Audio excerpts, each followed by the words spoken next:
क्या चाकू से हुआ हर हमला मर्डर होता है? और अगर उस हमले के कई दिनों बाद किसी की मौत हो जाए तो? आज हम सुप्रीम कोर्ट के एक ऐसे ही पेचीदा मामले की तह तक जाएंगे जिसने हत्या के आरोप को एक बिल्कुल नए नजरिए से देखा। तो चलिए इस कानूनी पहेली को मिलकर सुलझाते हैं। जरा सोचिए, एक झगड़ा होता है, चाकू चलता है और घायल इंसान की मौत 13 दिन बाद अस्पताल में हो जाती है। पहली नजर में ये सीधा सीधा मर्डर का केस लगता है ना? पर कानून की दुनिया में जवाब इतना आसान नहीं होता, और यही सवाल इस पूरे मामले को बहुत दिलचस्प बना देता है। तो हुआ ये था कि 13 जून 1998 की रात को नंद कुमार और लुइस विलियम्स के बीच एक झगड़ा हुआ।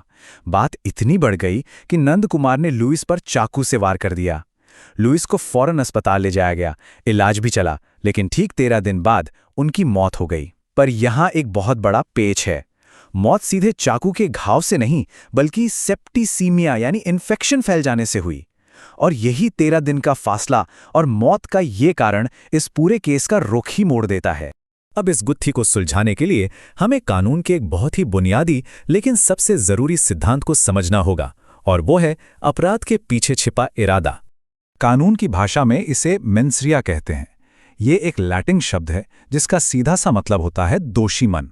यानी सवाल ये नहीं है कि क्या किया गया, सवाल ये है कि क्या करने वाले का इरादा वाकई गलत था। असल में क्रिमिनल लॉ सिर्फ किसी एक्शन या काम को नहीं देखता, वो ये भी जानने की कोशिश करता है कि उस एक्शन के पीछे सोचने वाले का दिमाग क्या कह रहा था। मतलब न्याय के तराजू पर काम और इरादा दोनों को तौला जाता है।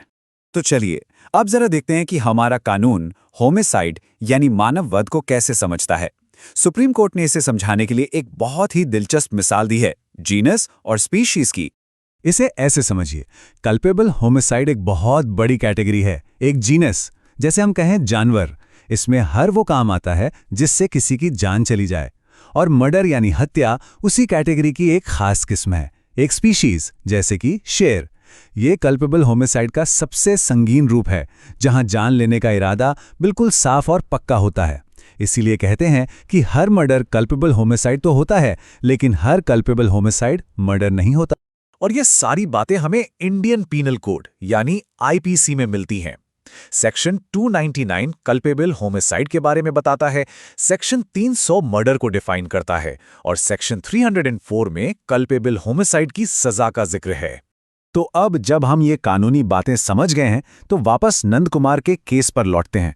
देखते हैं कि सुप्रीम कोर्ट ने इन सिद्धांतों को इस मामले पर कैसे लागू किया। अदालत ने बहुत बारीकी से इरादे के सुरागों को खोजना शुरू किया। कोर्ट ने एक पुराने केस का जिक्र करते हुए एक बहुत गहरी बात कही, ज्ञान और इरादा में फर्क होता है। ये जानना कि आपके काम से किसी की मौत हो सकती है, ये ज्ञान है, लेकिन किसी को जान से मार ही देना ये इरादा है, और दोनों एक चीज नहीं है। तो सुप्रीम कोर्ट का पूरा तर्क 4 कदमों में सामने आया। पहला, कोर्ट ने देखा कि झगड़ा अचानक हुआ था, कोई पुरानी दुश्मनी या प्लानिंग नहीं थी। दूसरा, नंद कुमार ने जो भी किया वो अचानक आए गुस्से और आवेग में किया। तीसरा, मौत फौरन नहीं हुई, बल्कि 13 दिन बाद इन्फेक्शन जैसी मेडिकल कॉम्प्लिकेशन से हुई। और इन सब बातों को जोड़कर चौथा और आखिरी नतीजा ये निकला कि नंद कुमार का इरादा शायद गंभीर चोट पहुंचाने का था, लेकिन जान से मार डालने का साफ इरादा सबूतों से कहीं जाहिर नहीं हो रहा था। और इसी विश्लेषण के आधार पर सुप्रीम कोर्ट एक ऐसे फैसले पर पहुंचा जिसने निचली अदालतों के फैसले को पूरी तरह पलट दिया। ये फैसला हमें बताता है कि कानून की नज़र में इरादा कितना मायने रखता है। अब देखिए, ट्रायल कोर्ट और हाई कोर्ट दोनों ने इसे मर्डर माना था। उनका तर्क था कि चोट गंभीर थी और हथियार खतरनाक था। लेकिन सुप्रीम कोर्ट ने कहा नहीं, ये मर्डर नहीं बल्कि कल्पेबल होमिसाइड है। क्यों? क्योंकि मारने का एक खास इरादा मौजूद नहीं था, भले ही नंद कुमार को ये ज्ञान था कि उसके हमले से खतरा हो सकता है। और यही ज्ञान और इरादे का फर्क इस केस का टर्निंग पॉइंट बना। तो इस पूरे मामले से हम क्या सीखते हैं? यही कि चाकू से हुआ हर वार मर्डर नहीं होता, और हर मौत पर धारा 302 नहीं लगती। कानून की असली रीढ़ की हड्डी उसका इरादा है। अदालतें सिर्फ ये नहीं देखती कि घाव कितना गहरा था, बल्कि ये भी देखती हैं कि अपराधी के मन में क्या चल रहा था।